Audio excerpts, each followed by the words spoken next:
কি রে বাবা, কোথা থেকে ছুটে এসে ব্রেক মারলি এখানে? বাবা, ওসব কথা ছাড়ো। আগে আমাকে একটা বড় ঘুড়ি বানিয়ে দেবে নাকি বলো? সে কি কথা? হঠাৎ করে ঘুড়ি ওড়ানোর খেয়াল মনে কি করে আসলো শুনি? বাবা, ওই যে ও পাড়ার লতিফ চাচা রেউড়িতে নাটক শুনতে গেছিলাম।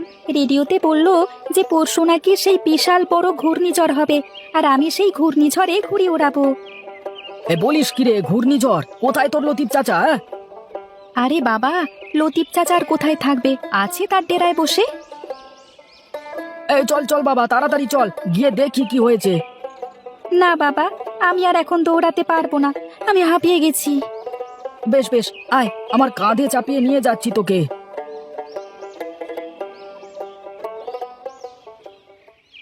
ঘূর্ণিঝড় আরো উত্তরের দিকে অগ্রসর হবে। রোববার মধ্যরাতে এটি সাগরদ্বীপ এবং খেপুপাড়ার মধ্যবর্তী অঞ্চল অতিক্রম করবে। সেই সময় বাতাসের সর্বোচ্চ গতিবেগ ঘন্টায় ১১০ থেকে ১২০ কিলোমিটার হতে পারে। তবে দমকা বা ঝোড়ো হাওয়ার আকারে তা ১৩৫ কিলোমিটার পর্যন্ত উঠতে পারে। এদিকে রোববার বিকেলে আবহাওয়া অধিদপ্তরের সর্বশেষ ১৩ নম্বর বিশেষ বুলেটিনে বলা হয়েছে, সবশেষ অবস্থান অনুযায়ী ঘূর্ণিঝড়টি সমুদ্র বন্দর থেকে ১৮০ কিলোমিটার দক্ষিণে অবস্থান করছে। নাওপাড়াবাসীদের ১০ নম্বর বিপদ সংকেত দেওয়া হয়েছে। এই খেয়েছে রে, এবার এই ঝড়টা তো আমাদের এলাকা দিয়ে যাবে। এই মানুষের মাঠ ভরা ফসল কি হবে এবার? এখানে বসে থেকে আর লাভ নেই, চলো চলো সবাই গিয়ে যে যার মতো এই ঝড়ের হাত থেকে বাঁচবার চেষ্টা করি। হ্যাঁ হ্যাঁ, চল চল চল।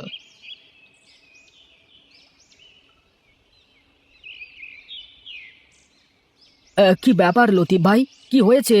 সকলে হুটোপাটা করে কোথায় যাচ্ছ? কোথায় আর যাব, পরশু বিশাল বড় ঝড় হবে, ঘূর্ণিঝড়। যা বাড়ি গিয়ে ঝড় মোকাবিলা করবার ব্যবস্থা কর। বলো কি গো, এবার কি আমাদের গ্রামের উপর দিয়ে যাবে নাকি ঝড়টা?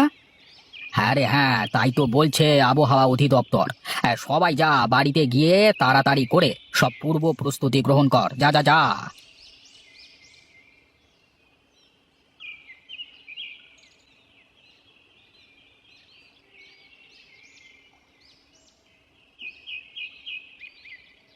আচ্ছা বাবা, সবাই ঘূর্ণিঝড়ের কথা শুনে এরকম ভয় পেয়ে আছে কেন?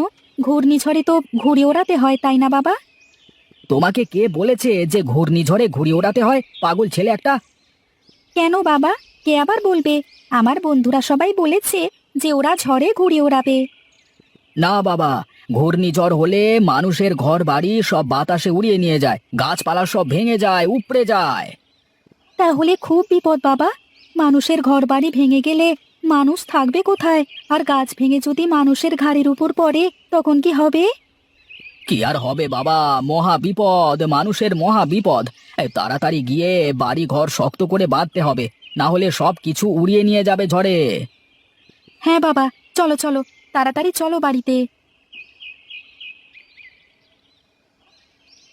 ওহ, সে কখন থেকে চেষ্টা করছে একটা আম পাড়তে, পারতেই পারছি না। কেন যে পড়ছে না কে জানে।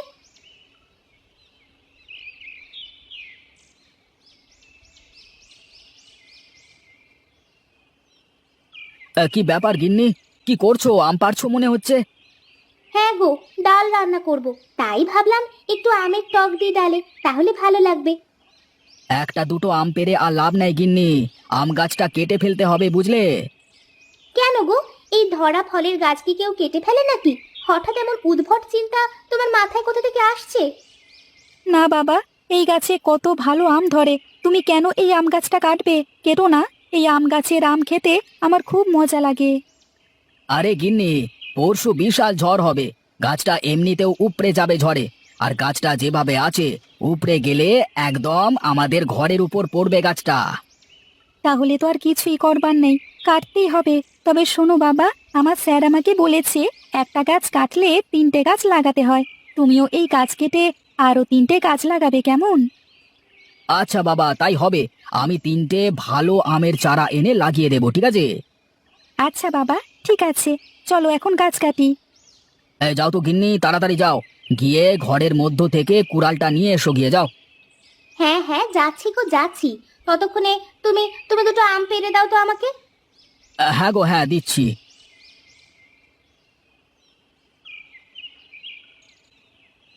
এই নাও গো, তোমার কুড়াল নাও। আরে এই নাও তোমার আম।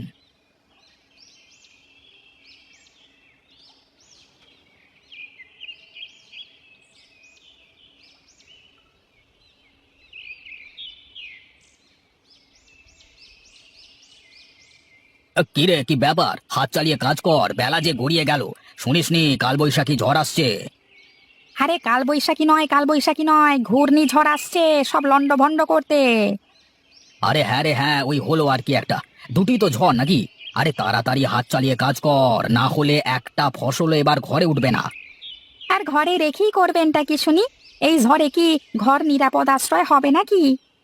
হবে হবে, কেন হবে না? অবশ্যই হবে। আরে তোদের যে কাজ দিয়েছি সেই কাজ আগে মনোযোগ দিয়ে কর, তারপরেরটা পরে দেখা যাবে। আর আমি একটু বাড়িতে যাচ্ছি, কেমন? আচ্ছা, ঠিক আছে, যাও।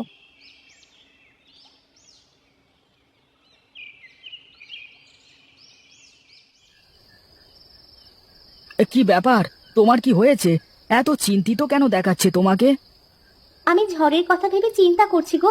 ঝড়ে যদি আমাদের বাড়িঘর উড়িয়ে নিয়ে যায় তাহলে কি হবে ভেবে দেখেছো তুমি? কি করব বলো? ঝড় হলে তো আর ঠেকানো সম্ভব না, যা হবার তা তো হবেই। কিন্তু এত বড় ঝড়ে কি আমাদের এই ঘরে থাকাটা ঠিক হবে নাকি গিন্নি, বলো তো? হ্যাঁ গো, তাই তো ভাবছি আমি। এত বড় ঝড়ে কি করে থাকবো আমরা এই ঘরে? আরে তুমি কোনো চিন্তা করো না গিন্নি, আমি একটা ব্যবস্থা করছি। কি ব্যবস্থা করবে তুমি? এই একদিনে তো আর নতুন ঘর তুলতে পারবে না। তা না পারি, কিন্তু একটা মাথা গোঁজবার মতো নিরাপদ জায়গা তো পাবো। কোথায় পাবে সেই নিরাপদ জায়গা? তুমি আর কোনো চিন্তা করো না, অনেক রাত হয়ে গেছে, যাও এখন।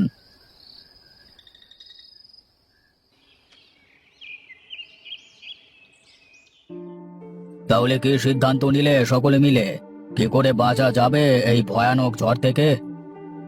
যদি গ্রামের সব লোকেরা মিলে একটা নিরাপদ জায়গাতে আশ্রয় নেওয়া যায় তাহলে কিন্তু বেশ ভালো হবে। বুদ্ধি তো খারাপ না, কি বলিস নিতাই? হ্যাঁ, আমার এই ব্যাপারে কোনো মতামত নেই। বুদ্ধি খারাপ মনে হচ্ছে না, করে দেখাই যাক কি হয়। হাত গুটিয়ে বসে থাকবার থেকে কিছু করবার চেষ্টা করাও তো ভালো, তাই না? হ্যাঁ, তাহলে চল কাজটা শুরু করা যাক। গ্রামের ফাঁকা মাঠের মধ্যে সব গ্রামবাসীরা মিলে বৃষ্টি আর ধুলোবালির হাত থেকে বাঁচতে একটা মাথা গোঁজবার জায়গা তৈরি করি, চ। আচ্ছা ঠিক আছে, তাই হোক তবে। তাহলে একটা কাজ করা যাক, জমিদার মশাই গ্রামে ঘোষণা করে দিই যে আপনি সবাইকে মাঠের মধ্যে উপস্থিত হতে বলেছেন। সে তো বেশ ভালো কথা, তাহলে তাই করা হোক। হ্যাঁ হ্যাঁ, যান, সবাই গিয়ে গ্রামবাসীদের সবাইকে বলে দিন।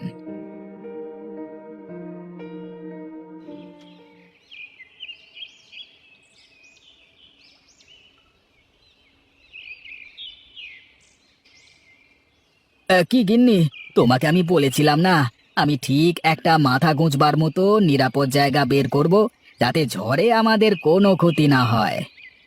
হ্যাঁ গো হ্যাঁ, আমরা সবাই মিলে বিশাল বড় একটা আশ্রয় পালিয়ে এসেছি। এখানে আমরা সব গ্রামের মানুষেরা একত্রে থাকতে পারবো। এখানে আমাদের কোনো ধরনের সমস্যা হবে না। হ্যাঁ গো, আর এই জায়গাটা অনেকখানি উঁচু, এখানে বৃষ্টির পানি জমবে না। হ্যাঁ গো হ্যাঁ।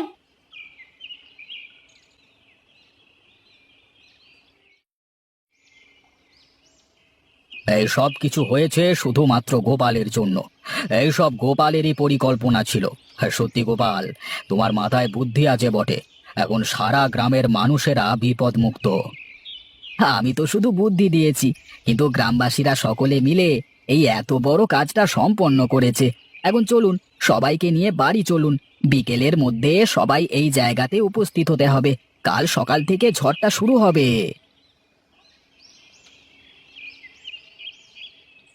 শোনো শোনো শোনো, গ্রামবাসীরা সবাই শোনো। আর কয়েক ঘন্টার মধ্যে গ্রামে প্রবল ঝড় বৃষ্টি শুরু হবে। এই ঝড়ের মধ্যে গ্রামে থাকলে প্রাণের শঙ্কা থাকতে পারে। তাই সবাইকে মোড়ল মশাই আদেশ করেছেন, সবাই খুব তাড়াতাড়ি নিজেদের ঘর বাড়ি ছেড়ে আশ্রয়স্থলে উপস্থিত হতে। আপনারা সকলে অতি দ্রুত আশ্রয়স্থলে চলে আসুন। ওই দেখো গিন্নি, তাড়াতাড়ি আসো গো, তাড়াতাড়ি আসো। দেখো মাইকিং শুরু করে দিয়েছে, তাড়াতাড়ি জয়কে আমার কাছে পাঠিয়ে দাও। তা তুমি বারান্দায় বসে কি করছো শুনি? এদিকে এগিয়ে এসে আমাকে একটু সাহায্য করলেও তো পারো নাকি? আমি আবার কি সাহায্য করব? আমি তো বললাম শুধু টাকা পয়সা আর সোনাদানা নিয়ে চলো তাহলেই হবে। তুমি আবার দেখছি হাঁড়ি পাতিল চাল ডাল সব বেঁধে নিচ্ছ। বলা তো যায় না যে কখন কি হয়। যদি 2-3 দিন থাকি তাহলে খাবে কি শুনি? আরে বেশি ঝড় হবে না, একটু হয়ে থেমে যাবে আর আমরা বাড়ি চলে আসবো। সাবধানের মান নেই, কি হবে বলা দুষ্কর। আচ্ছা ঠিক আছে, চলো চলো তাড়াতাড়ি চলো। হ্যাঁ হ্যাঁ চলো। গিন্নি গিন্নি পা চালিয়ে হাঁটো গিন্নি। আচ্ছা বাবা, আমরা সবাই কোথায় যাচ্ছি? ঝড়ের মধ্যে আমরা ঘরে থাকলে আমাদের ঘর বাড়ি ঝড়ে ভেঙে যাবে আর আমরা মারা যাব। তাই আমরা ঝড় থেকে বাঁচতে ফাঁকা মাঠে যাচ্ছি বাবা। ঘূর্ণিঝড় আরো উত্তরের দিকে অগ্রসর হচ্ছে, আর কিছুক্ষণের মধ্যে এটি খেপুপাড়ার মধ্যবর্তী অঞ্চল অতিক্রম করবে। সেই সময় বাতাসের সর্বোচ্চ গতিবেগ ঘন্টায় 110 থেকে 120 কিলোমিটার হতে পারে, তবে দমকা বা ঝোড়ো হাওয়ার আকারে তা 135 কিলোমিটার পর্যন্ত উঠতে পারে। তাই সবাইকে বিশেষ সতর্ক করা যাচ্ছে যে সবাই আশ্রয়স্থলে চলে যান। আগামী 2 দিন কেউ বাড়িতে থাকবেন না, সবাইকে আশ্রয়স্থলে থাকবার জন্য অনুরোধ করা যাচ্ছে। সে কি, আমাদের তো 2 দিন এখানে থাকতে হবে, আমরা খাবো কি তাহলে? ও নিয়ে আপনারা চিন্তা করবেন না, আমি সব নিয়ে এসেছি। আমি সবাইকে রান্না করে খাওয়াবো।